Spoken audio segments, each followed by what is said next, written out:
Nabasa ko sa isang journal ng asawa ko, hindi na pala siya masaya sa married life namin. Ang masakit pa ay, Dear Ate Vine, magandang araw sa inyong lahat. Gusto ko sanang ibahagi ang aking karanasan.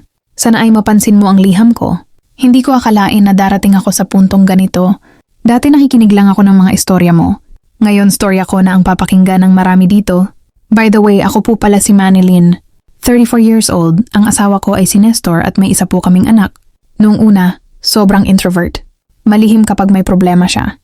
Mas gusto niya itago sa sarili niya. Kapag hindi na niya kinaya, tsaka lang niya pinapaalam sa akin or hihingi ng tulong. Don't get me wrong.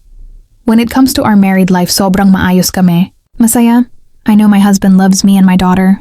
Lagi niyang sinasabi na kami daw ang mundo niya. Happiness niya kahit na madalas tahimik lang.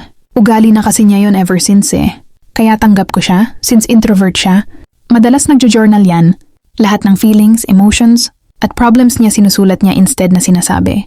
Ginagawa niya yan kapag hindi na niya kaya ang bigat at pinapabasa na lang niya sa akin. Then recently lang may team building sila sa office. Sa pagmamadali niyang umalis, meron siyang drawer niya na hindi niya na-lock at nandun ang journal niya. Ang kaisa-isang drawer na wag ko daw papakialaman kasi sobrang personal sa kanya yon. At dahil pakilamera akong asawa, tiningnan ko, ano ba meron sa drawer na yon?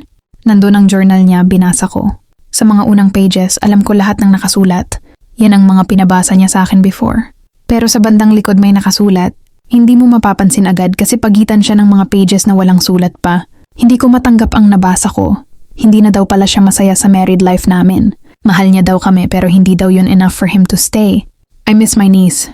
Yan ang nakalagay. I want to see her. My life, my world. I don't know sino si Nias.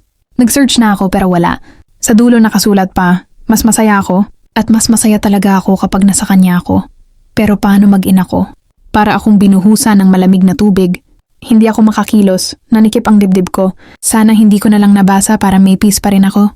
Alam niyo ba sa 6 years married life namin? Sobrang masaya kami, never nag-away. Never nag-cheat sa isa't isa. Perfect family kami.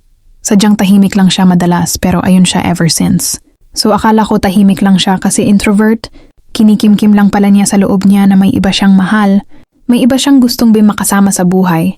But he still managed na ipakita at iparamdam sa amin ng anak ko na kami ang mundo niya. Na mahal niya ako at masaya siya sa amin. Mas better ba na itago ko na lang ang nalalaman ko? At huwag na pag-usapan? Baka kasi kapag nalaman niya na alam ko na ang tungkol kay Nice, baka mas madali niya na kaming iwan ng anak namin. Mahal na mahal ko ang asawa ko. Iniwasan ko ang lahat ng pwede naming pag-awayan.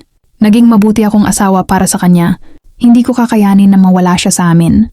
Pero paano naman ako mabubuo nito? Kung sa araw-araw ng buhay ko, alam ko na hindi na pala ako ang laman ng puso at isipan niya. Hindi ko alam kung anong paraan pa or may paraan pa ba para bumalik ang dating init at tamis ng pagmamahal ng asawa ko sa akin